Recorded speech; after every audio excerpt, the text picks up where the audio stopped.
What's up, everyone? Brett here, coming to you with your first Greater Houston real estate market update of 2022. It's January. Can't you tell? I've lost 3 or 4 pounds of the 15 I gained during Thanksgiving and Christmas, so that's good.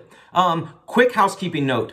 I'm going to try to keep this, instead of meat and potatoes, I'm going to try to make this video portion just meat. Okay, the highlights of the statistics that I think, so a little bit less numbers, just kind of running all together. Some of the last updates, so I hear you loud and clear. So I'm going to read through the statistics, the graphs, and kind of just pick the 3 or 4 most important things on a month-to-month basis to try to keep this video shorter. So hold me to it, people. This should be the longest video of 2022 since I had to kind of give the housekeeping note about how we're going to shrink it down a little bit. Of course, if you want to look at the graphs, statistics, or call me, obviously look through the newsletter and all the print and all the bullet points and all the meat and potatoes in the email newsletter, but I'm just going to be highlighting the things that I think are most important. So, okay, despite the ongoing coronavirus, Omicron, we all know a lot of people that got it in December and even January right now. 2021 proved to be a record year for Houston real estate with 106,229 single-family homes sold. It was 96,000 and change in 2020, which is the last record-breaking year. So as far as I understand, the first time the Greater Houston market had the Greater Houston real estate market, the MLS records, has cracked 6 figures of single-family home sales in a year. Crazy, crazy year. Up 10% from the previous year, which was already crazy.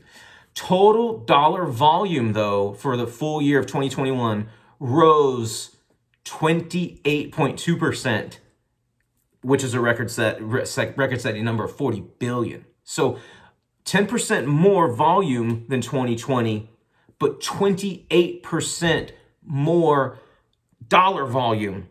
Not 10% increase in single-family sales, the number, but a 28% volume increase. That is just showing you how much appreciation, how much values are going up. And the MLS doesn't record all new home construction too, which in the second quarter just absolutely skyrocketed because of lumber prices. And do your research, Google, lumber prices are up again. I don't think as crazy as they were in May and June of last year of 2021, but something to keep an eye on. It is probably the most important material in building a home, or the most prevalent and sensitive to price fluctuations.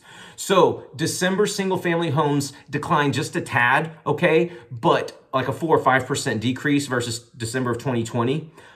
But still rose 12.4% in total dollar volume. Again, it's going to the story that it's just going up and up and up, okay? So, and also the single family average home price in Houston, this is something I always will keep updating, 392,000 and change is the average single family home price in Greater Houston market.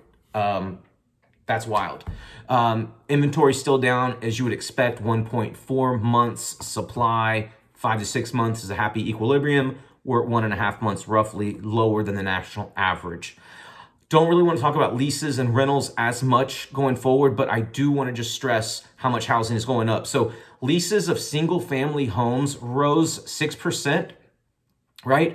With an average of rent up 7.5%. So $2,050. A little bit over $2,000 for single-family housing for rent is about the average. Leases of townhomes and condominiums fell 23% in volume. A lot less people are looking for townhomes and condos. So I'm going to ask this question, and I'm going to give a Starbucks gift card to the first person that answers me why this is happening. Where are townhomes and condos located in most cities? What happened in 2020 and 2021? Why would the prices are up, of course, because prices are up everywhere, but the single family homes are on the rise and the townhomes and condos for rent are on the decline. I'm just going to go ahead and give you the answer. No one's going to email me, but I'll give you a Starbucks card anyway if you want to talk about it. The interest rates being so low, people are buying, and then also the gig worker working from home remotely, and also proximity, kind of the city, and a lot of some issues that are associated with city life. That has kind of drastically kind of changed the landscape of the real estate market and what people are. It's not all proximity to the dense population centers, especially with coronavirus, the unrest in some cities. It's kind of died down, thankfully. But that just goes to show you how single family housing is. I don't think this trend is going to stop anytime in the future. So anyway, interest rates are still great. If you want to call me and talk to me about anything house related, home related, landscaping related, what to remodel, what to redo, give me a shout. Again, this is your first market update of 2022. Hopefully I've dropped a couple more pounds by February. Doubted, it's my 40th birthday, so probably add a couple. Anyway, if you want to track my weight progress, just kidding. But anyway, please watch this video and the ones coming forward, coming in the future. And just appreciate your time and thank you so much. And have a wonderful 2022, most importantly. Thanks.